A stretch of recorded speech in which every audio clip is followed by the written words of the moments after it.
Hello and welcome to the Pod of the Damned. I'm your host Ian. Joining me, as always, is my co-host Nico. How's it going, buddy? I'm good. How are you? I've still no forgiven you for last week, to be honest. Why is that? And I think what's the word would you? I think heated would definitely be the word that we should use to describe our conversation that we had last week. I'd say yes, probably. And I've got, you know what, if I'm honest, Nico, I've got a relatively funny feeling we might have a similar conversation this week. Because I've got a rough idea. Jesus. I've got a rough idea of how I think you're going to come down on this movie, and I think I'm going to be slightly opposite to that. Okay. And I think that might surprise you, because I think you think I'm going to... Okay, I think you think I'm going to really like this movie. And I think you really like this movie. See, I thought you would really like this movie, and I think it's alright. Okay. The sequel's better. I'm glad to say that. I've not watched the sequel yet. We have such sights to show you. So thank you very much, Boomer, there for the resub, just coming in there as well. So welcome on in, Boomer. Yes. Hello, Boomer. We'll get into the movie when obviously we decide to do that. So thank you. Welcome to the Pod of the Damned. As I said, we are a horror podcast that deep dives into a different topic every single week in our quest to create a leaderboard of the best and worst horror movies of all time. This is episode number 83, and in today's show, we're talking all about the 2020 movie Becky. This was your choice of movie. Why did you choose this one, Nico? Because it was one I saw very recently, and it was only because I knew about the sequel before I knew about this one. That's actually an interesting point you make up there, because obviously, as every other movie is out there, we throw it out always to our audience and our listeners, and for the majority of the time, you know, a lot of our fellow podcasters and, you know, friends, they get back in touch with us about this movie. A lot of people hadn't heard about this movie, and we'll get into the reasons why, but I thought that this was like a relatively well-known movie that came out. Before going any further, I was the same. I thought that, yeah. Boomer's like apologizing because the alerts went off. It's fine. I'm now purposefully just not turning the alerts off because it throws me off something chronic. It all goes off, so I'm just leaving it all in. And if I can get away with editing out, then I will. For the people listening on the podcast, they'll just have to deal with a sound alert popping up every once in a while. I'm sure they'll cope because it lasts for about 3 seconds, so it's all good. Yeah, I found it really interesting in this movie, that it seemed not to be as widely known as I thought. Because obviously it came out in 2020, sort of peak of the pandemic, yeah. And I thought, I kind of remember it being a big deal when it came out, but apparently not. See, I don't remember it at all. Like, I saw it was coming up on, I think it was like Netflix or something it was coming up on. Yeah. And like the day before that, my mate had said, "Oh, I can't wait for what's the sequel called again? Wrath of Becky." Wrath of Becky, yeah. He's like, "I can't wait to see Wrath of Becky," and I'm like, "What are you on about?" And then it was actually on the Netflix. You can. Well, it's just So like it's just I ended up watching. the thing I remember most is everyone going, "Have you seen Becky? Kevin James is playing a straight character. He's playing, you know, he's not being his classic Kevin James comedy role." That was the big deal that everyone was sort of idiot. Yeah. Yeah. So yeah, like I don't know, like maybe that just sort of came as a bit of a surprise to me. So anyways, I'm not gonna lie, I do like Kevin James in this. Like, I was shocked by him. We'll get into that once we get into the main portion. I'll just quickly do the little bit of housekeeping before we get there. So if you would like to support this podcast, if you're listening to us on the download, you can watch us live every single Sunday on twitch.tv/podofthedamned. You can follow us on Twitter @damnedpodcast. We're on Facebook and Instagram, Pod of the Damned. You can email us at podofthedamned@gmail.com, and you can subscribe to our Patreon, which is patreon.com/podofthedamned. Right, now that that's out the way, Nico, shall we get into the main portion of the episode? Yeah, go for it. Okay, we're talking all about Becky. This movie was released in 2020, was directed by Jonathan Miller and Carey Murnian, and stars Lulu Wilson, Kevin James, and Joel McHale. The IMDb plot is as follows. A teenager's weekend at Lake House with her father takes a turn for the worse when a group of convicts wreaks havoc on their lives. Right, question. Before I do anything else and we do the leaderboard shit and everything, there's one thing I need to ask you, Nico. What the fuck is wrong with this kid? I see, this is the thing about it, right? I like the kid and I like Kevin James. The two main characters in this. Joel McHale's alright in it, but that's a good start. There to die. Yeah. But it's like, it's a fucking weird movie. Like, it's one of those, I'm still not sure if I like it. Well, shall I just come down on my end and say I've made my mind up and I do not like this movie? I feel like I'm getting really cynical because I feel like I've been really low on a lot of movies we've done lately. I was quite low on... See, I'm surprised. I thought you would like it. No, and I've got quite a long list of bullet point of subjects actually for this episode. So it'll be interesting to see where we sort of fall in this. There are aspects of this movie I like, and I'm going along with Unico on what you said earlier. I quite like Kevin James in this movie. It's nice and refreshing to see him do something more serious. He's taking it in completely the opposite direction because he's ended up being a fucking neo-Nazi, but you know, he takes it in that sort of other direction. I really like him. I think Lulu Wilson does a good job, but I really fucking hate her character. I hate that. Yeah, I think you're meant to, though. Well, are you meant to? This is the thing, like... this thing I'm not sure of, because I think you're meant to. Yeah, so, like, but I something don't... about it but this is the thing with this... Cunt. But this is the thing with this movie. There's so many points and aspects of it that are just not explained or poorly explained, and I don't think that's necessarily a creative choice on behalf of the writers or the directors. I just think they've done a bad job. Yeah. And ultimately, like our cast has done a decent job.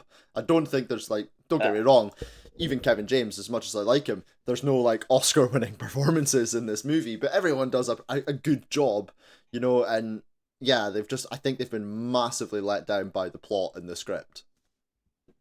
Yeah, because like the second one fills in some plot holes, so I don't want to spoil that.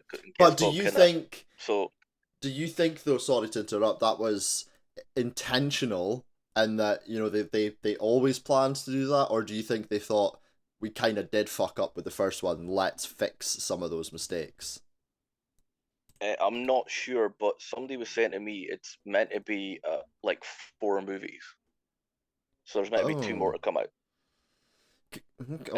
Okay. There's plot holes in the second one as well, which leaves it open for like the third.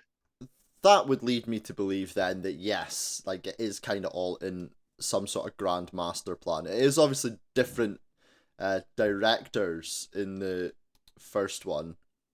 In the second one. Sorry, I'm just quickly looking it up. I think it's different. Some of the writers are the same, but there's different writers on the sequel who are also the directors. But the sequel also has 2 directors as well. This seems to be like a growing trend as well, this having sort of 2 directors to a movie, and it's not one that I think is a particularly good way for people to go, because I just think you're always gonna, even if 2 people are relatively in sync, you're always gonna come up to some sort of point in the movie where you are having creative differences. Yeah. And that's always, to me, gonna lead to a confused movie, and this is a big example of that. Like, I like the start of this movie, where it's, like, when the family car, perfect example, the boy, that's when you notice James is like proper being a cunt, basically. Yeah. And it sets up his big gorilla that's a fucking he's next lieutenant, you know what I mean? Apex. And the whole thing where they're the neo-Nazis and everything, it's so fun. It plays out like a comic book, is the way I see it. And I'm not sure if that's to its betterment or not. But that's the thing, like, I just don't think there is much to this movie's betterment. You know, we had, like, huge debate last week about Megan, and Yeah. I personally, I'm kind of erring on the side that I actually think Megan is a better movie. I hate Megan more because of the reasons we explained last week, because of the rip-off factor that I feel it has, and all those other things that we're not going to get back into. Are you sure? I think I still think that's a better movie, even though I like it less, if that makes sense. The problem I have with this is it just feels half baked. Like, there's some good stuff in there, and I like it. It's actually quite gory, which I like, but I don't think it takes that far enough. There's some interesting plot points, but again, we don't go that far enough. Like, right, okay, first things first, right? What was the key for? Because that's what this thing that's not explained in the second one, but there's more to the key as well. But again, so that's what I think you're going to find out what the key's actually for in the fourth one, if that makes sense. But I don't think, this is the thing, I don't think they knew they were making 2, 3, and 4, which, they haven't, they've obviously only made 2 so far. I don't think they knew they were making that when they were making this movie. Maybe. But it's... And again, based on that fact, because I'm one of them that like duck being... Sorry. No. What I'm saying is, I think, even though, if it was a big master plan, I think we would have known it was going to be a big master plan before the second movie came out, not, after the fact. So that, again, leads me to just believe that this is poor writing, and that they're retconning and retrospectively filling in these gaps. And then therefore, we still also can't judge this movie based on what happens in 2, 3, and 4. When Lord of the Rings came, the first Fellowship, when Fellowship of the Ring came out, we knew the other 2 were coming. The first Harry Potter came out, we knew the rest of them were coming. You know when you're gonna get a franchise worth of movies. Yeah. I think they sort of they weren't sure if this was going to be a franchise or no. I think that's what it is. So they kind of filled in the blanks that they're trying to tie together. But at the same time, they were trying to make it look like it was a standalone film if it was going to be a failure. Yeah, I mean, listen, I'm sure there are plenty of movies out there that would do that, sort of have potential plans to go on and make further movies if it's a success, but obviously they have to sit and wait. Of course, if a movie absolutely bombs and does terribly and gets really poor fan service, of course it's not gonna then spawn sequels, because who wants it, So yeah, there's a whole thing, there's a whole bunch of individual stuff that we could get into. Before we go any further, Nico, because it's something that we haven't done yet, obviously you need to do your leaderboard predictions. So this is the 79th movie we've covered on the show, and I don't know, I think you might struggle with this. Where do you think it's going to come? I genuinely have no idea. I'm just going to pluck it out of my arse. You know what I mean? Because, I'm what still an image. not sure what I'm going to rate this. But I've still not decided what I'm going to rate this. Because I sort of like it, but at the same time, there's a lot of stuff I don't like it. Yeah. Which is weird. You know what I mean? Mm-hmm. So I'm guessing because folk that I've spoke to are high on this, and there's only 3 or 4 folk that I've spoke to about it. Yeah. And all of them liked it. So I'm guessing it's probably going to be 30-ish, round about there. Okay. So 30th right now is, we have Saw is currently in 30th place, and it has a score of 7.3. Yeah. I'm thinking probably around about that. Okay. Well, we'll see how close you are at the end. Obviously, I can see where it sort of provisionally sits right now, but we still have to add our scores, and I relatively sort of settled with what I'm going to score it. So we'll wait and see. But anyways, let's get into some of the more sort of specifics of the movie. We've kind of touched around a number of the different things. First thing, and it's literally the very first thing I noticed, normally, this movie does that thing you hate, Nico. And what's that? The opening scene takes place after the events of the movie. And it was just like, Yeah. I instantly, as soon as I saw her sitting there with the police officer, I knew that that's what it was doing. And I thought, yeah, Nico's going to hate that. Yeah. So I sort of get why they do that, because they do it in the second one as well, if I remember rightly. Okay. So yeah, I think that's their tie-in, but like it's recalled from her memory, you know. Yeah. I think that's why it's hectic in the movie as well, because this is basically the story of her telling the copper what's happened. Mm-hmm. So I think they've deliberately shot it like that, not like, yeah, this is what happened, but it's what she. Hello, Shira. What she. Come on, move it the way of the camera. She's recalling it. That's why it's like comic booky. That's why it's that style, if you know what I mean. And I think that's the way they've done it from her perspective, because she's a fucking psycho. But yeah, she is an absolute psycho. But I mean, I don't know what happens in the second movie, so I'm gonna take just what happens in this movie at face value, because, you know, I don't actually also really think this movie leaves much room for a sequel. Like, that it's a pretty open and shut movie. That it's a pretty closed case ending, you know. So I don't really see. Yeah. Obviously, you know, and I don't, and that's fine. I don't see where they're going with this. I know, obviously, Sean William Scott is in the sequel as well. So and he's a better villain, by the way. Well, yeah, I mean, Sean William Scott obviously is someone who's well known for comedy stuff, but I think he's someone we know can do serious as well. Yeah. So I think there's definitely a difference there. I don't know. I just feel like, and I don't know if it's because it's just so happened that there's been a few movies lately that I've been quite low on that generally seem quite popular, because, you know, Don't Breathe is quite popular, and even though there's a lot of things in Don't Breathe I like, ultimately I came down on this not so great side of it.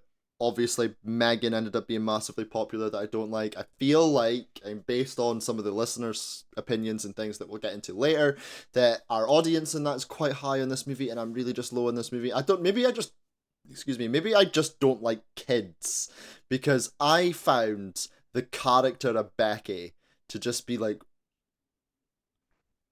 I don't like, obviously, she's upset, right, that her mother has died.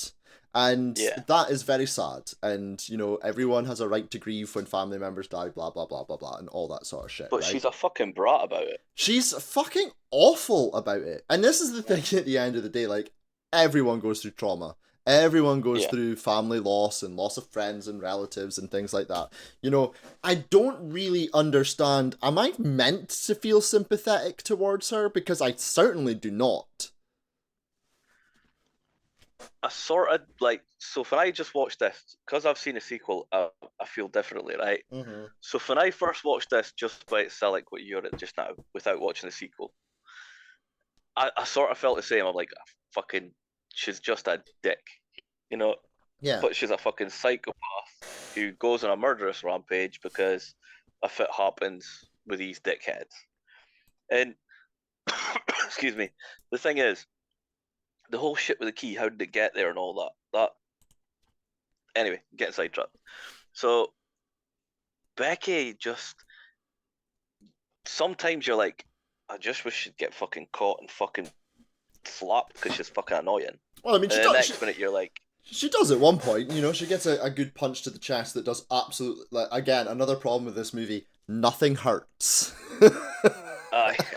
Nothing hurts. People are getting stabbed in the fucking neck, people are getting stabbed in the head and the chest. She takes a full-on punch from this fucking 7-foot giant of a man, who we will discuss at one point as well, and literally 2 seconds later she's up and about and, like, absolutely fine.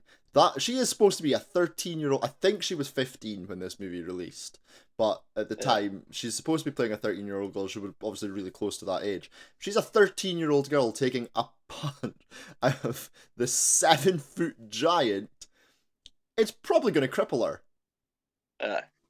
It's like the only one that seems to get hurt is Mikhail. Yeah, and in fairness, you know what I mean? In fairness, that would be pretty fucking. I wouldn't like that either, to be fair. But it's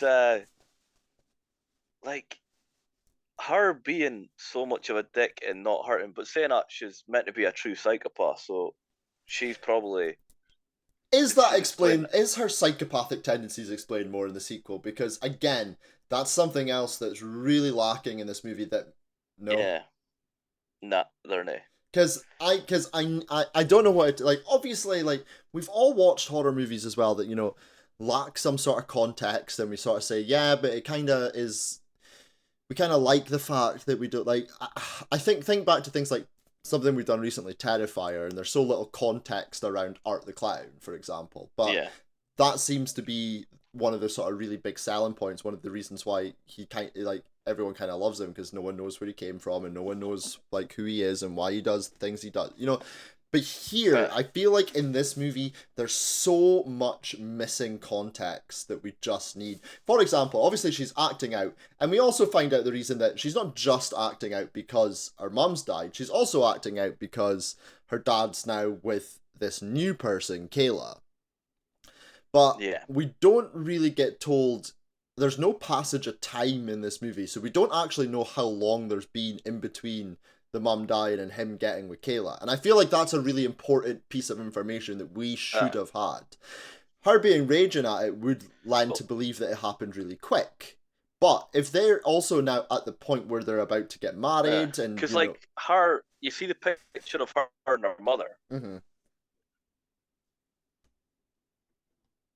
Okay, I think we've lost Nico. He's been a little bit sketchy, so I'm just gonna. But Sorry, Nico. You see the picture of her next to her mother. Yep. And that they're trying to make her look young. Mm-hmm. Oh, did I break up? Sorry. So you see the picture of the mother with her. Yeah. And you can tell the mother's dying at that point. Yeah. So that, and they try and make her look a lot younger than that by getting her pigtails like the Irish D. Mm-hmm. So is it the father's moved on too quickly and that's getting to her as well? You no idea, but she's just been a brat for being a dick. Right? That would make a little bit more sense, but they do not put that explanation in. Sorry. And the thing is, she ends up saving them too as well. Mm-hmm. So she's obviously does care for them somehow. You know what I mean? I just feel like it's a weird movie. I just feel like had they given us that piece of information, because obviously, her dad announces in this movie that they're getting married. So that's what to me suggests, like there might be a bit, at least a passage of. We're not talking about here a matter of weeks or a couple of months. So I think we're talking maybe a couple of years here. Because he'll have grieved. And again, I'm putting characteristics onto the character, but I'm assuming he'll have grieved for a period of time, then he'll have met this person, and the fact that this person seems like a responsible person as well. She has her own child, who she's bringing up. This isn't just... She tries to save Becky by saying the dog's Becky. I like that. Yeah, so like she's obviously someone who, has morals. So I very much doubt that this is a person who's just going to jump into bed with someone who's like a week after his wife is... You know what I mean? Like... So everything to me points to there being a period of time in between these things happening, which unfortunately for this movie makes me hate Becky even more, because again there's even less justification for it. Had they just shortened that time frame down, they didn't there's no real need, right? There's no real need for the other woman to be a respectable person. There's no need for her to have a kid. She could have been someone of like low moral standing. There just seems to be some really easy decisions they could have made while making this movie that would have made Becky a much more sympathetic character. And I think if I sympathised with her, I would have enjoyed this a whole lot more. Well, as I said, watching the sequel, I sympathise with her more. But before I seen the sequel, I was like, yeah, fucking, this is just carnage that's happening. You know what I mean? She's a fucking dick. So it's fucking like, it's so fucking strange. It's the only way I put it, this movie, because now I've seen it again after watching the sequel. I feel it's better than when I watched it initially. Does that make sense? Yeah, no, and that happens. Like, and again, like, don't get me wrong, this was a first time viewing for me as well, so I may feel differently moving down the lines. People's feelings evolve around certain movies, so Yeah. but obviously I can only go with what I've seen. Just before I go Yeah. any further, and Boomer in the chat, where you just commented, obviously your microphone got a little sketchy. He says, "You're always sketchy, that's part of your charm." No fucking wrong there, bud. Yeah, so anyways, going back to the character of Becky, right? Obviously there's that sort of moment, right, where they have the rest of her family captured. So they've got Jeff, Kayla, and Ty, I think the kid's called. Is it Ty?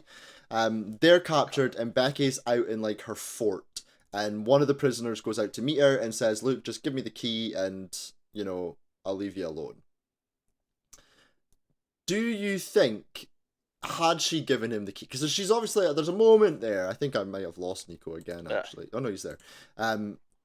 Do you think there, I can hear you. had she given the key, that he would have just let them go?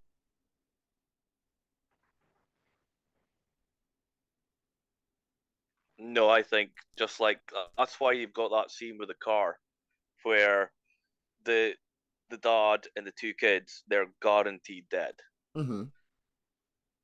I think it's basically showing that that's what would happen to them. I think that's why that scene's there. Yeah, but So, the thing I I'm think the thing I'm getting the at, thing though, about that is she could just leave them and go. yeah, the thing I'm getting at is that, because there's a You moment know what I there mean? where you can clearly see that Becky is considering it, and then Yeah. what seems to be the turning point for her is when the prisoner, I can't remember, I don't know what the other two prisoners' names are. I don't know if they're ever actually mentioned.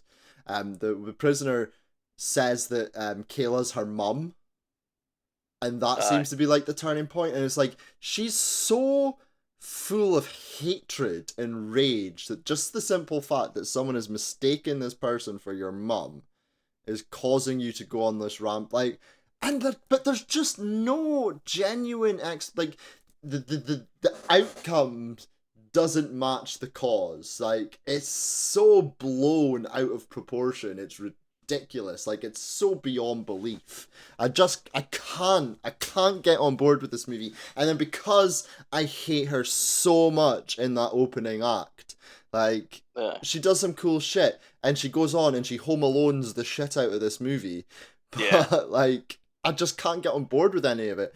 And, like, and the problem then, again, I don't know, is this just a modern trend of having movies that there's no one to fucking root for? Because I'm certainly not rooting for the fucking it's definitely going that way. I'm certainly not rooting for the fucking neo-Nazis. Yeah.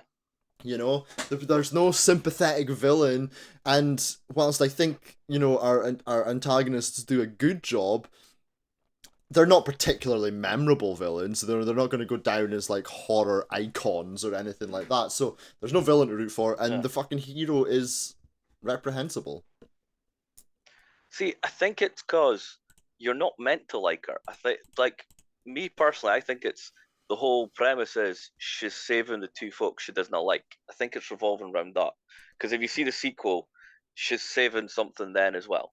But the thing is, am I missing something? Like, has there been like an update into how movies should go? You're supposed to like somebody in the fucking movie. You need to like somebody. I think you're meant to like the mom and the son. But they're not in it enough. They don't have enough to do. They literally show up at the house. She doesn't like them, and then they spend the rest of the movie tied to the seat, and we only revisit them a couple of times. In fact, the fact that there's so little point to this movie, the mum actually asks Kevin James's character in the movie at one point, "What's the point of all of this?" She actually asks him that. Like, they know. I just don't know. I'm so disappointed. I just feel like they really could have done something interesting here, and I just feel like everything is so half-arsed, and I think that's a really bad example of the fact that they've not bothered to give us so much of the exposition that we really need to make this a complete movie. It feels like half a movie. And, I don't... if you watch the sequel, it still feels like half a movie. And that's even worse. That's even worse. I'm not going to get on board with the sequel either. I'll probably check the sequel out because I quite like Sean William Scott. And, you know, just for completionist Sean sake. William Scott is fucking epic in the next one, by the way. Yeah. I'd highly recommend the next one. So, Like, if you like James in this, he's a lot better yeah. villain. So, yeah, that is like a massive, massive, like, red flag for me with this movie. I can't get. I'm like, that alone should tell people I'm not going to be rating this movie highly. I can't get on board with it. Like, it's just. And there's other, and then I'm not done with the things you know, that I don't like about this movie. I've got much more of a list. But so what did you like in it? Is there anything you like? Well, I'll get onto that in a second, because I just want to finish up one point, because obviously we already talked about the key. And going back again, you know, the fact that we don't know what the key does at any point in the movie, like, what could that possibly lead to? Like, I mean, because the thing is, he's clearly not after money or weapons, or it's something to further the advancement of white supremacy, right? That's clearly what they're sort of alluding to. What the fuck could that even be? Fuck knows, but the key sort of evolves in the next one. You still don't find out what the key is for. But that to me, the fact that you still don't know about it at the end of the second one is even worse. You know, it's sort of it sort of intrigues me, because, like, me being me, I'm trying to work out what the fuck it'll be. Yeah. But and it's so fucking, like, this is part of why I like it, but at the same time don't like it, because you know me, I like solving the puzzles. That's fine. This still leaves it wide open for not knowing. Yeah, and that's fine, right? Having cliffhangers, stuff like that, stuff that you will find out in a later movie is absolutely fine. You know, franchises have done that for the longest time, and reveals and whatever else, right? That's fine. But the problem with this movie is, the movie is so centered around them finding this key. Them not telling us what this key does means we don't really know what the stakes are in this movie. You know, and aside from that, this one's far-fetched, right? This one is far-fetched, and it's a very switch your brain off action thriller horror rolled into one. That's basically what this is. The next one goes even more far-fetched. Yeah. It comes across like a comic book is the only way that I can relate it to, you know. Yeah. It's fucked up. But the thing is, but that's what I'm saying though. The thing is, right? It's weird. The biggest thing. I genuinely, I'm still fucking confused by it now, you know. But the thing is, like, the biggest thing they could have done to Becky in this movie is kill her dad, right? But they do that so early in the movie that once that's happened, because we don't know what the key does, why should I care what happens after that? You know, like, that's what I'm saying. There's no stakes. There's no stakes in this movie whatsoever, because she's clearly like an actual psychopath. So that would also make me suggest that she probably actually doesn't really care that much about dying herself. So what's the stakes? Because she's saving people she doesn't like. Like, you know what I mean? Like, there's no explanation for it. Boomer says in the chat, honestly, hearing you guys talk about this makes me want to watch it, just to see if maybe it's smarter than it seems. Like, maybe the main character is not supposed to be likable because she's the embodiment or a metaphor of teen anger and grief. Maybe not, but I'm interested. Also, the key kind of sounds like the briefcase in Pulp Fiction. So I think that could be a thing where she is this sort of metaphor for sort of child angst and grief and whatever else. However, and you know, that might explain why she's so like out there with the character. Unfortunately, none of the rest of the movie goes with her. You know, she's so out of place. Her reaction to what's going on is so out of place. It's almost like they're trying to make her this like action hero by it's almost like they're trying to make her sort of be cool.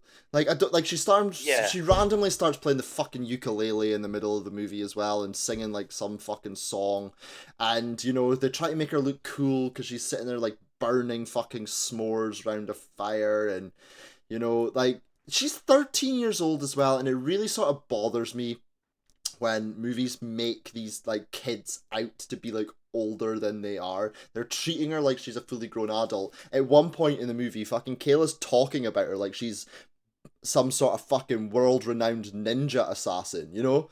Like, she's literally, like, speaking to them when they're tied up on the sofa, and she's like, oh yeah, you better, I don't know, I can't remember what she says, but, like, you better fucking watch out, because this girl's a fucking psycho. Like, does Kayla know that she can just go around and do this and murder fucking people? Like, you know, there's so much here that makes no sense.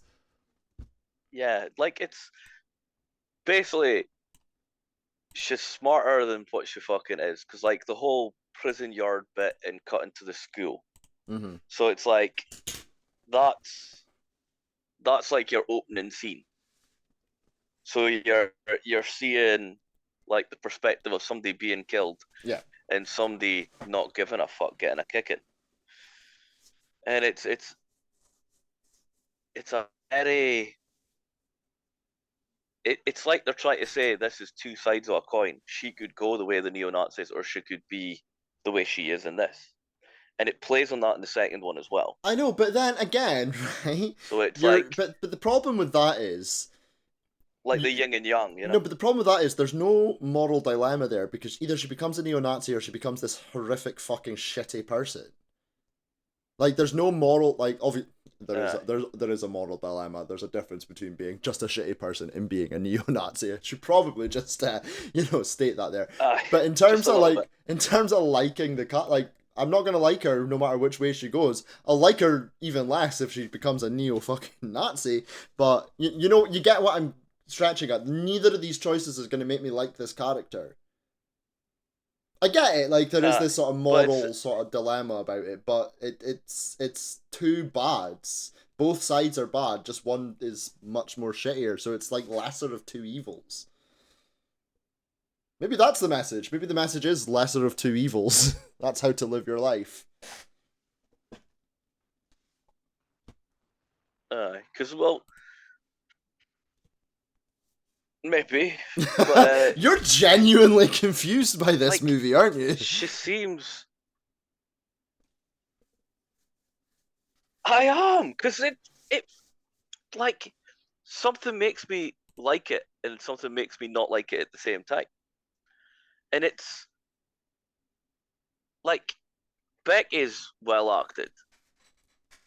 The way that she does everything. Especially when she stabs him in the eye with the key, right? That is like a really cool scene. And then it's like the evolution of her becoming a big psychopath. Yeah. And then the second one just pretty much starts off where she's even a bigger fucking psychopath, to be honest. Understandably with what happens in the second. So it's like it's just a strange movie. Like, I liked it for some reason, and then I don't for others. Okay, well, it's hard to put words in. I'll give you one of the biggest reasons why I don't like this movie. There's absolutely no need for the abuse those animals take in this fucking film. Yeah, so right, the dog getting shot at the start. Mm-hmm.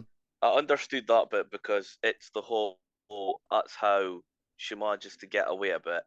And dogs didn't need to be in the movie at all. The dogs don't add anything to this movie. They don't need to be in this movie. We don't need to literally see one being shot to death, which we see on camera, and we don't need to see this fucking 7-foot giant punching the other one in the face to the point where he knocks it out.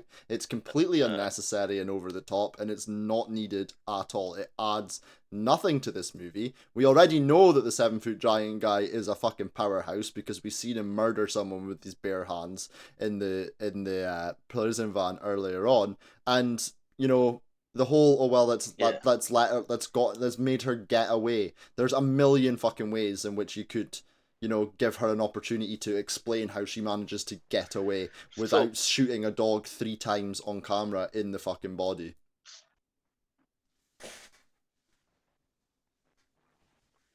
So the dog getting shot, that guy, you see what happens to him, how he bites it. Fucking, that's basically revenge for him because he shits a brick from the dog's inside, her other dog. Yeah. And then the whole hitting the dog and knocking him out, I think that's why she kills him at the end, because if he hadn't done that, well, her basically living should have probably let him go.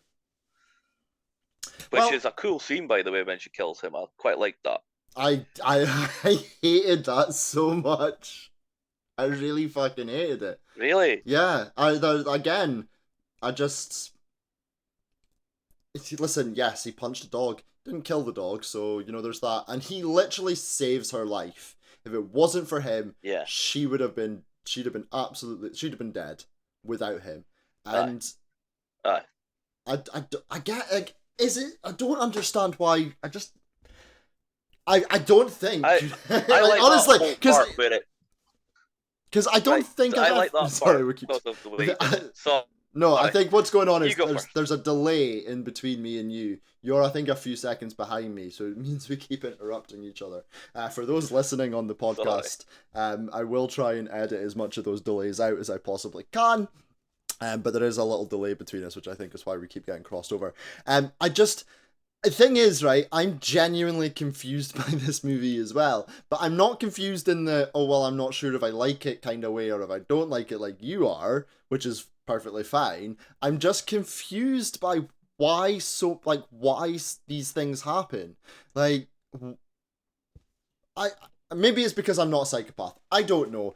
Like, were they trying to make her look cool by just, like, getting up and shooting him dead? Like, I just don't know. He's the only character in this movie that has any sort of character development, to be fair, as well. And he gets fucking shot for it. He's finally he comes around to the error of his ways, he saves her, and she kills him for it. Like, what the fuck? See, I like that because it was he's like, maybe me helping you wipes out some of the shit I've done in the past. No, fuck you. You've just killed 2 kids and a dog in this, and we've not seen what you did to get in prison. You know what I mean? No, I get fuck that. Off. You deserve to die, you cunt. I get that aspect of it, but she doesn't. The thing is, as well, like, she doesn't know about the majority of the things that he's done. She doesn't know about the 2 kids and the people in the car. He didn't kill the first dog. She doesn't know what he did to get into prison. You know what I mean? Like, so she is unaware, completely unaware. It wasn't her that killed the only thing she is aware of is the dog being punched in the face, and that's enough for her to kill that fucker. It's a bit of an, again, not advocating for animal. That's not a stretch. Not advocating for animal, but you did save her life. So I feel like he punched the dog in the face. I feel like a conversation should have been had, right? It's a stretch. It's an overreaction. He at least needed kneecapped for that, in my opinion. Wow. You know what I mean? Just fucking. You're 7 foot. Well, you're not now. You're fucking 3'5". You know what I mean? Regardless, I think, it's the whole point of the dogs being there is completely unnecessary. Like, it's just they don't need to be there. We don't need to see animals dying on our screen. Obviously the animals didn't actually die, but we don't need to see that. We talked about it when Boomer was on the podcast, and Boomer and Gabby, about when is it acceptable to show animals dying on screen, and we all were in agreement that it's absolutely fine to have it in your movie as long as it is relevant to the plot, is relevant to the story. And here, I just don't think it's relevant at all. See, I think that one was, because it was like no, the but way the guy's a dickhead with dogs. But what I'm getting at is, it's relevant to the plot in a way that it is necessary to have the dogs there, because putting dogs in your movie is a creative choice, right? And one of the ones that I think, one of the movies that I think is pretty generally agreed upon that it's absolutely fine to have the dogs die in it is The Thing, and having the dogs in that movie is absolutely necessary, because that's what would have happened. You would have had dogs in that scenario. There's no need for this family to have dogs, and they don't actually add anything to the plot. Therefore, they're unnecessary. Their deaths are unnecessary deaths. I just wanted to clarify what I mean by that. Aye, but the thing is, right, having the dog there with Becky, that's part of how she's fucking dealing with, like, it's hard speaking about that part, because I'm trying not to fucking say shit that happens in the second scene, because I've seen the sequel. And the dog's a major part of it. Is the only way I put it. I know that The dog being the one through this, you know what I mean? Having the dog there that she's with and survived all this stuff does make a difference. Okay, well, I'm gonna just have to take your word for that one, I guess. Uh, Okay, let's talk about a couple of things that I do like about this movie, because I really just went and shitted all over this. I'm still not technically done with my negatives, but we'll go. So I genuinely didn't expect this movie to be as gory as it was. Like I thought I didn't think we were gonna get that much gore in this, and I was quite pleasantly surprised by what we got. I like some of the kills. We'd listen. I don't think any of the kills are particularly original. These are all things that we've seen before, but the ruler is fucking mental. But they're brutal as fuck. All of them are brutal as fuck. The ruler, like you say, through the neck or through the throats on it is brutal as fuck, and the fact that she then stamps on it like 100 times. That's what I was just the way to say. Like fucking, you've seen the ruler in the neck before. Somebody that's a smaller character taking somebody down with some sort of weapon that they've just manufactured themselves at the time. Yeah. She fucking stomps that fucker through that cunt's neck.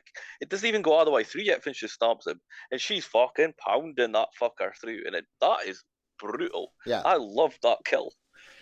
What I kind of like is I do like about the kills, because it kind of plays on, I think, a lot of, maybe not every day, but a lot of sort of like common fears and things that might freak people out.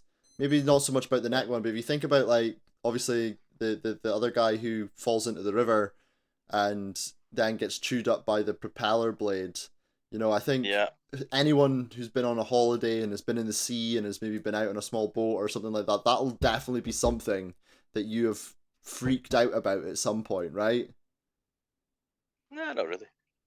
I like boats. The eyeball one, you know, the eyeball one got me, everyone is squeamish about her eyes. My issue with the eyeball one is because that kind of seems to be like the big sort of set piece gory point of the movie, you know. Again, like when he tries to cut and fails. Yeah, again, we've seen that before. Literally, someone doing exactly that in the movie Hostel. Like that's not that is a like for like almost issue. Like, was it the first Hostel? I can't remember if it was the first or the second. Actually, it was one of the Hostel movies. Remember. I think it might have been the first one. You know, so we've seen that, but like again, seen that before. The lawnmower, you know, I think that anyone who's cut grass before, or you know, like, everyone's thought about that, right? There's a few folk who wouldn't mind doing it too. Exactly, you know, but again, something we've seen probably multiple times before, you know. So again, even though I like it, I found it quite surprising, which kind of refreshed me a little bit about this movie, which I think I needed. I think if that hadn't happened, you know, I would have probably found this really difficult movie to finish, because there was so much sort of gore. And I did quite like the pacing of the movie, because they kept it going at a relatively fast pace. It meant I got through the movie relatively easily. So, you know, that's probably the biggest positive I could say about this movie. I think the other thing as well, I would say, is like I do really like Kevin James in this movie. Problem is, I don't think he stands out enough, like I say, to become any sort of icon because of this. I think he does a good job. He proves that he is capable of doing serious roles. And I find it quite refreshing to have him in this movie doing something that we just are not used to seeing him doing. So those are probably the biggest positives I would have to have this movie, because I think the actors did do a good job. Even, you know, our 7-foot giant, who, you know, back when we were talking about They Live, you know, we had a big discussion about sort of wrestlers turned actors in terms of Rowdy Roddy Piper, but this guy, Robert Maillet, I don't know, is an old WWF wrestler, and some of the movies that he's been in, like I was having a look through his filmography. He's obviously been in Becky. He was in Deadpool 2. He was in Hercules, Pacific Rim, Immortal, Sherlock Holmes with Robert Downey Jr., 300. This guy, like, obviously he's never playing like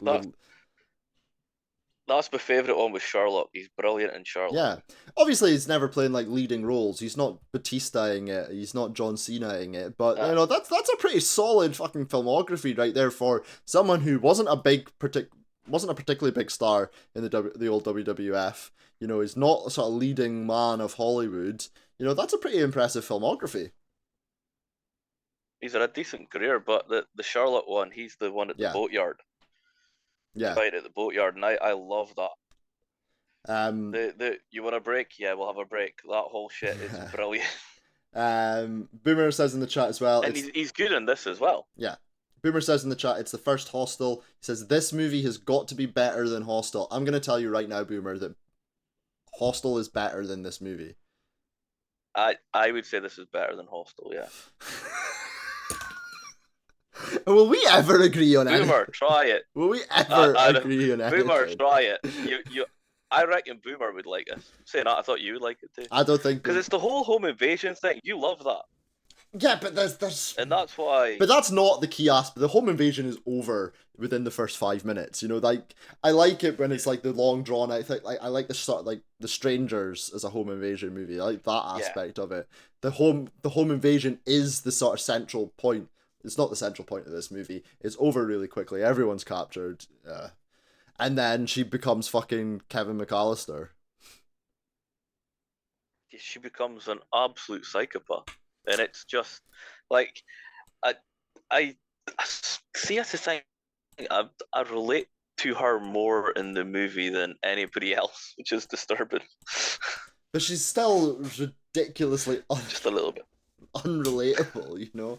That look, I it's very clear at this point where I'm coming down in this movie. I've kind of gone through all the points that I really wanted to make. Nico, is there anything else about Becky that you want to talk about before we move on?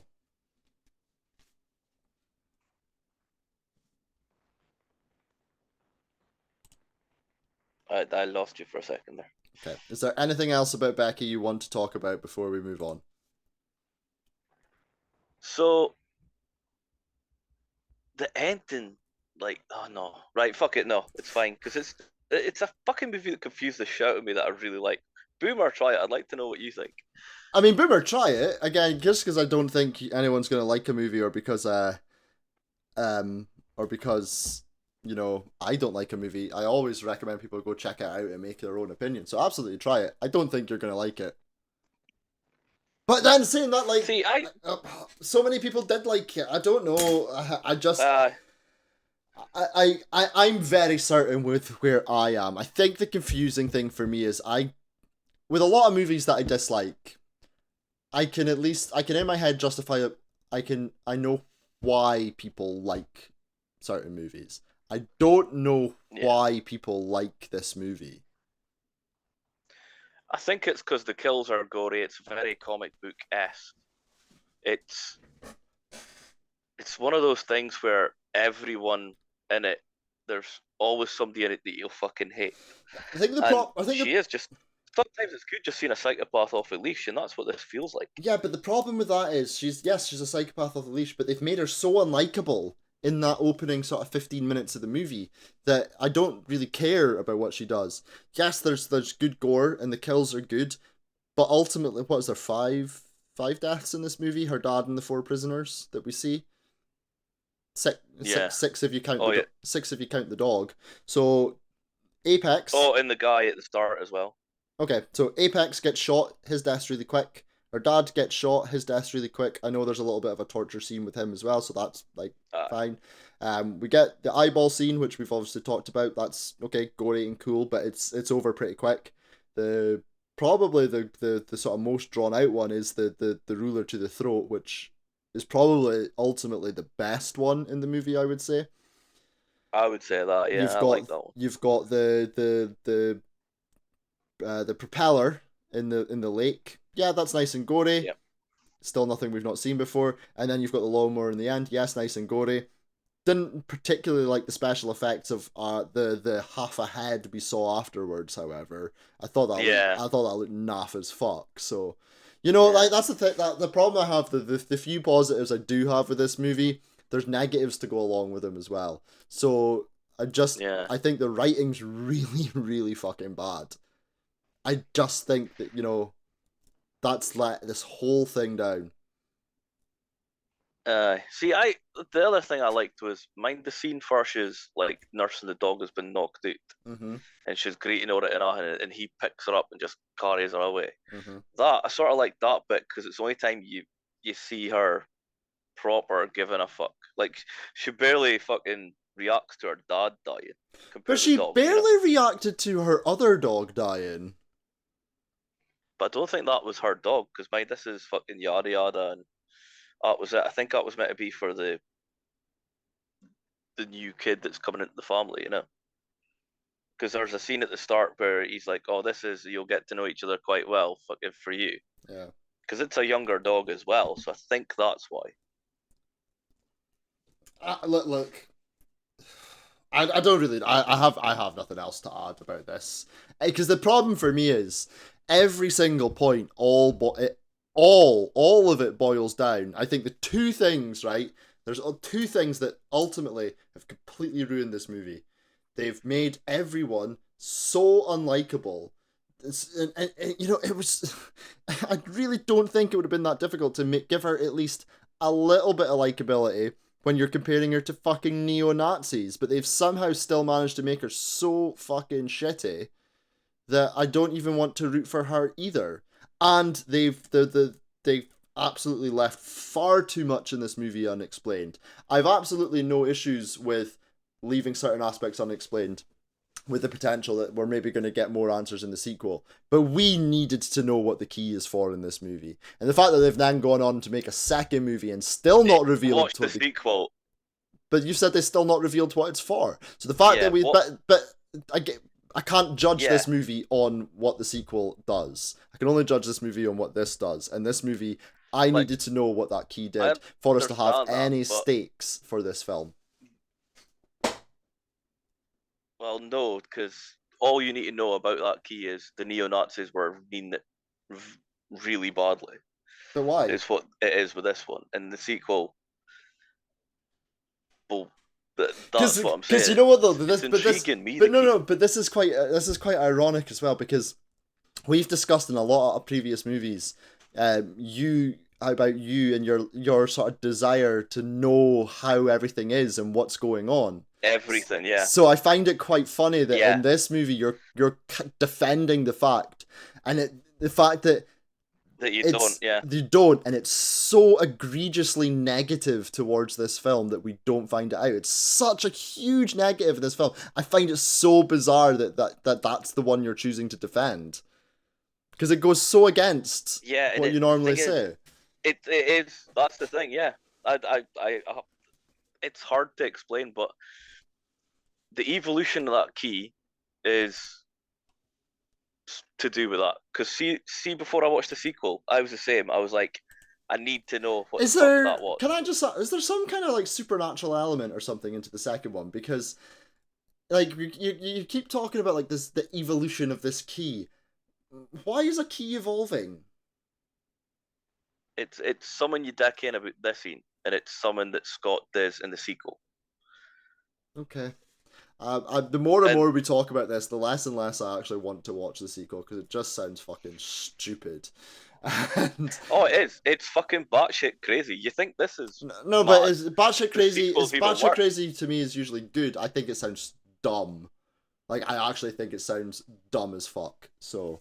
Oh, it is a switch your brain off movie. That's without a doubt. But at the same time, it's making me think, what the fuck? So Boomer in the chat says, I think Terrifier 2 is the prime example of you not minding random events and things not being explained. I think the difference for me, Boomer, with Terrifier 2 is I go into Terrifier 2 already a massive fan of the sort of franchise, or knowing full well that we're going to be getting a Terrifier 3 and probably a Terrifier 4 as well. I think Damien Leone came out multiple times and says he wants to make 4 movies as well for that.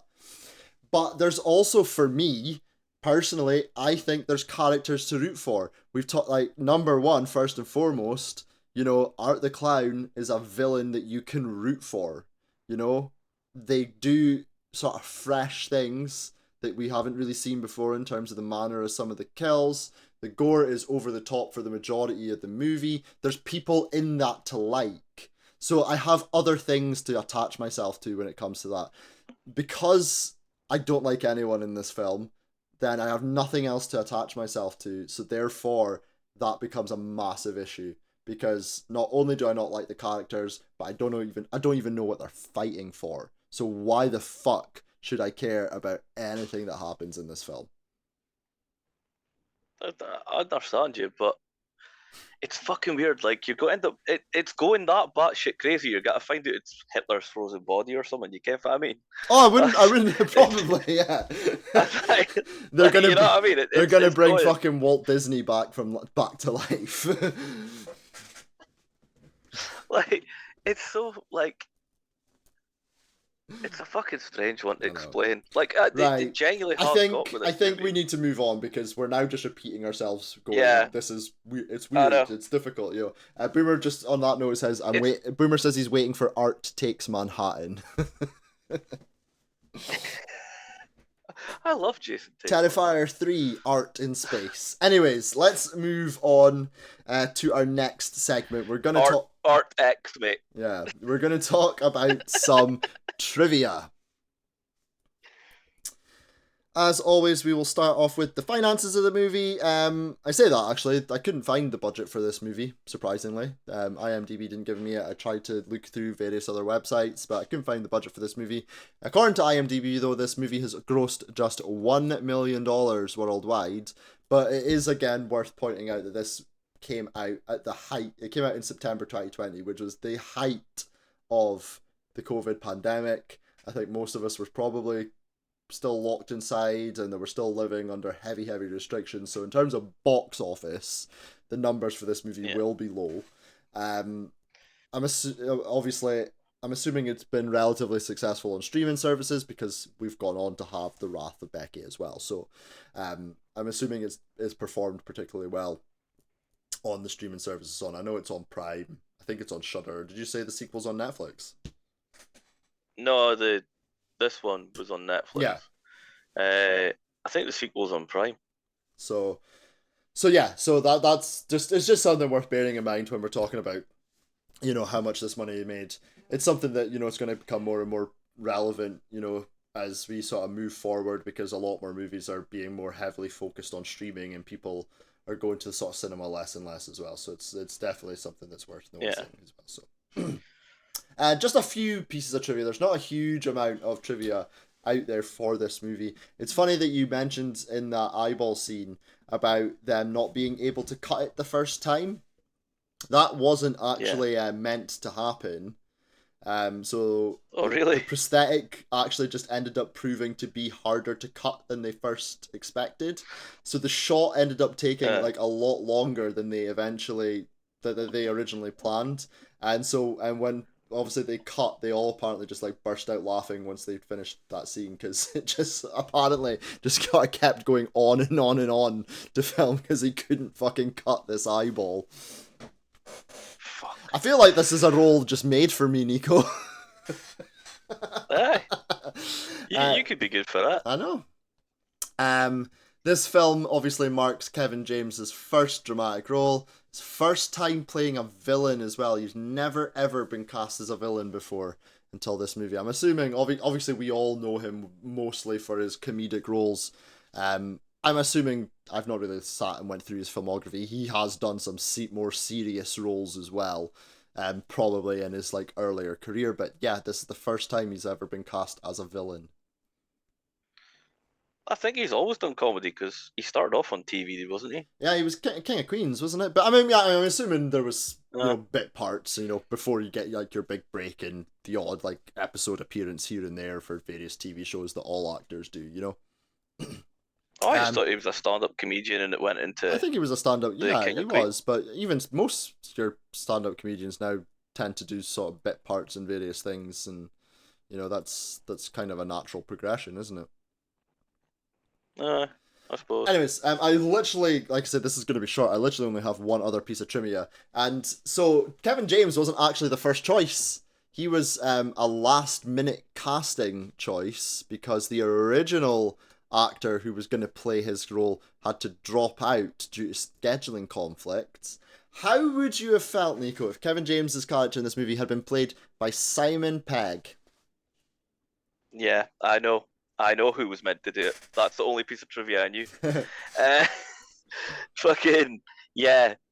I reckon Simon Pegg would be even scarier, and the rumor is he's going to be the villain in the third one. I think Simon Pegg would have been fucking ace, and I think that could have changed this movie. Like, you know, I think casting Kevin James was a, you know, obviously it was a choice that raised a lot of eyebrows, and ultimately, listen, for as much as I liked his performance, based on my sort of overall feelings about the movie, I can't say, you know, it was a successful choice. I think if Simon Pegg had been in there, I might, like, I'm gonna say this without getting myself fucking cancelled. I think if Simon Pegg was in there, I might have actually rooted for the neo-Nazis. To be honest, yeah, I can see what you mean, but Simon Pegg can play a villain very, very well. And the thing is, he can make you hate him. We've seen Simon Pegg do serious roles and things as well. We know Simon Pegg is like a good actor who does good things. He's played villains before. We obviously know he's got good comedic timing, which is not really relevant to this movie. And he's just someone as well, though, that I think is pretty well loved universally. Obviously, there will still be a few people out there, but generally, universally, is someone who's pretty well loved by the majority of the horror community. Yeah. Simply for my favorite one where he's a bad guy. Yeah. Is where it's that basement one, you know, where it's like, I can't remember what it's called, but I actually watched that. He's got like long hair in it, and it's weird. Yeah, and he's the only good thing in it as well. Yeah. Anyways, that's it for the trivia. Nico, anything else you've got trivia wise? No, you genuinely just said the only trivia I knew about Simon Pegg. That's it. Are welcome. Okay, we'll move on then to our final segment. We'll talk about the ratings and the reviews. As always, we will start off with the critics' scores. IMDb gave this movie a 6 out of 10. Metacritic have it rated at a 5.4. Nico, what do you think the Rotten Tomatoes audience and the Rotten Tomatoes critics have scored this movie? Well, you're the only person that I know that hasn't liked it. Everybody else has. So I reckon the audience will probably be high in it, so I'll say about 78 for that. 78 for the audience. And critics, I think critics would probably hate it, so I'd say about 35. Okay. You're back to front. So the Rotten Tomatoes critics scored this 72%. The Rotten Tomatoes audience scoring it 56%. Okay. So nowhere near. Nowhere near. Critics' consensus, Becky isn't quite able to sustain enough intensity to fully take advantage of its premise, though it serves up entertainingly nasty thrills for genre fans. I think that's being a little generous to the movie, but I kind of... The thing, like I said, there is interesting things about this movie. I just don't think... I think everything else that goes along with it just fails it. But anyways, as always, we'll throw it out to our listeners and our followers across our social media channel, asking for your scores and opinions. This intrigued me because I didn't have one person comment who didn't like this movie. So that's what I mean. Like, everyone I've talked to liked it. You're the first one that has. JJ on Twitter says, I like this movie. I also like seeing Kevin James in a non-comedic role. Foxbow says so good, probably an 8 out of 10, but I also haven't seen it since it came out. I Seen It Pod says some interesting kills. It was nice to see the old switcheroo for once, but it's a mostly forgettable one-time watch, so... But that's still not really a negative review. John Robinson says, I liked it mainly because the dog did okay. I then reminded him that the dog, only one of the dogs did okay. And he replied to it, just being like, oh, okay, I don't like this movie then. But yeah, overall, our listeners gave this movie an 8.7, Nico. See, I understand that because, like, everybody, like, every fucker, like, I'm not rating it that high, but every fucker I've talked to, and there's a couple, Yeah. like 3-4 folk I've spoke to, they've all loved it, Um, and everyone they know's loved it. quick before we give our scores, we will. I'm reintroducing. I'm trying to reintroduce it more often, but sometimes it's a bit more difficult to do or not. This episode, we will have the shit show segment, Nico, where we read out some of the more interesting comments on some of the movie review sites from people. I know you're a fan of this segment, so Yeah. we'll start off with, it took me until the very end of the film to realise that the villain is Kevin James and not the Big Show. I thought you'd like that one. Could you imagine if he came in? Well, the big Nazi, the big bad Nazi. How about this one? Becky, more like Bookie. That just sounds weirdly wrong. Wish I could have cut my eye off instead of watching this movie. We've got, I don't know who's the villain, Paul Blart or Becky. And finally, I think this one just about ended me. I am a racist and I hate this movie.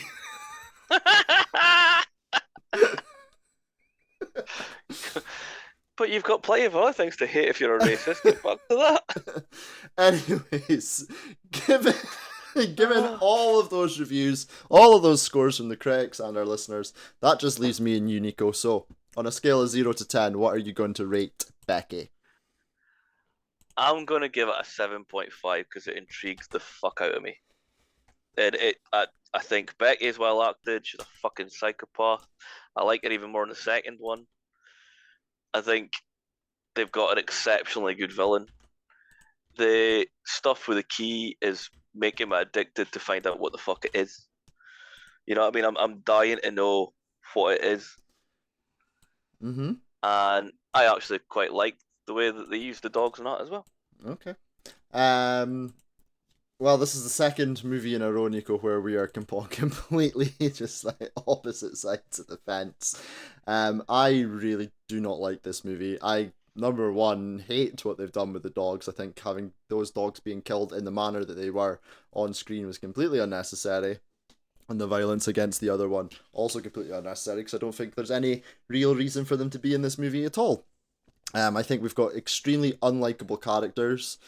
Becky is so unlikable in that first sort of 15-20 minutes that it makes the sort of rampage that she goes on and just very I'm not rooting for her at all. I think we've got some okay performances from our actors, but there's nothing that stands out to be memorable enough to make up for the fact that the writing for this movie is fucking horrific. There's so many gaps, and I understand that, you know, they maybe are going to explain it in a sequel or further sequels. However, taking this as a standalone movie, which is all I can do right now, there's absolutely like so much information missing from this movie, and information that I think would have been really key. And the thing is, like, some of the information, as I was saying earlier, doesn't need to be like drawn out for movies. Like I was saying earlier, if I just knew what the passage of time was between her mum dying and present day, I think that would have made a difference to how I would have felt, you know. So that's what I'm saying when it comes to lazy writing. You know, the whole key thing, yes, maybe they have a big master plan for it, so yeah, fine, whatever. But stuff like that, I think, is just lazy writing. So I'm gonna give it a 3 out of 10. Fair enough. I thought you would have liked this. I'm not gonna lie. I really struggled because I gave Megan a 3 out of 10. And as I've already said, I think Megan's a better movie, but I hate it more. So I really struggled with what to give Becky, so I just decided to give it a 3 as well. So would you rather watch Megan or this again? You've got to watch one of them. Which one is it? I'd rather watch Megan. Yeah. I think it's a better movie. I just hate it more for the other... It's personal reasons, I think, why I hate it more. We're not getting That's into our standard nowadays. We're- That yours is Megan, mine's we're not getting Child's into Play. even some of our listeners were commenting to me this week about our debate, and they were using the air quotes about our debate. Anyways, so all of our scores combined with the critics and your scores gives Becky an average score of 6.2 out of 10, and it means it is in 51st place of the now 79 movies that we've covered on the show. So you were a little out. You said about 30th. You were you weren't a little out. You were quite a lot. Quite a lot Puts out. the movie one place below World War Z and one place above Child's Play 2. I'd rather watch Child's Play 2. I'd rather watch both those movies over Becky. I'd probably watch this over World War Z, but depending on the mood type thing. Yeah. Speaking of home invasions, it's 2 places above The Strangers, and I would definitely rather watch The Strangers. See, before I watched the sequel, I'd have been with you. Now I've seen the sequel, I'd probably watch this. Okay, well, that is going to do it for this week's show. Another one in the books, Nico. Another one where we can't seem to agree on anything, really. Yeah. The worst part is that we have agreed on quite a lot of movies that we've covered on the show, but just lately we just can't get on board with each other at all. Even on the episodes you weren't here for. So we've now been completely opposite on Becky. We were complete opposites on Megan. You were complete opposites on Insidious. Complete opposites on Don't Breathe. I think the last one we did have a general agreement for was Evil Dead Rise.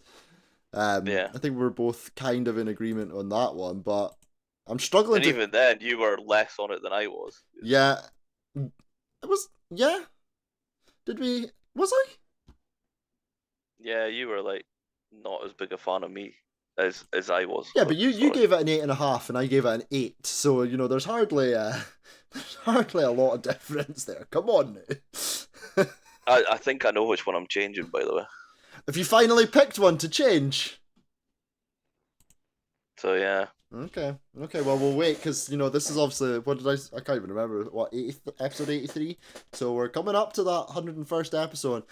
Just on that note as well, one of the things I am going to do for that 101st episode that could massively change the leaderboard is I'm going to update all the Rotten Tomatoes scores, because obviously for some of the movies that we'll have covered, especially some of the newer releases, some of those scores have been updated and changed. Right. So I will be updating all of them. So that could be a big game changer for a lot of movies. You'll do anything to get Lost Boys at the top 10, will you?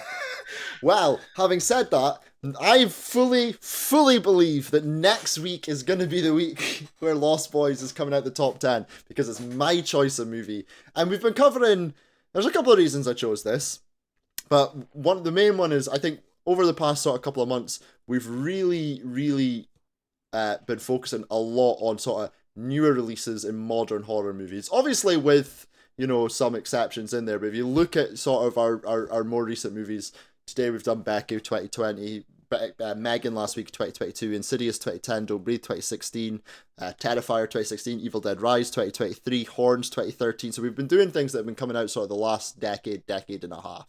So, yeah.